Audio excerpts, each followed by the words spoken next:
Alright বন্ধুরা, আমরা এই মুহূর্তে দাঁড়িয়ে দার্জিলিং এর জুলজিক্যাল পার্কে। হঠাৎ করে টাইগারের দেখা মিললো, মানে একদম সামনে থেকে। একজনের গায়ে টয়লেটও করে দিল। তোর গায়ে দিয়েছে এগুলো সাব্বা। তো চলো তোমাদের দেখাই, দেখো এই দেখো টাইগার।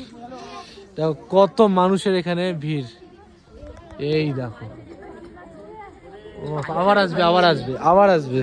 ওর খাবারগুলো চলে যাচ্ছে না, ওর রেগে যাচ্ছে, ওর জন্য টয়লেট করে।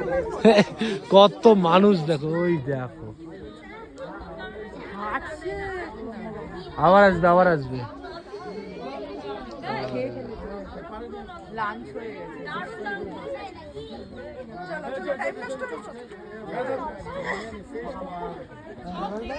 তো চলো পরের ভিডিওতে দেখা হচ্ছে। যদি মানে খুব ভালো ভালো জিনিস দেখতে পাই তার শর্টের ভিডিওতে তোমাদের কিছু কিছু জিনিস দেখাবো। হ্যাঁ ওটা তুলেছো? তোমার কাছে এসছে টয়লেট করারটা? আমার কাছে ক্যামেরায় আসেনি, ওটা ভুল।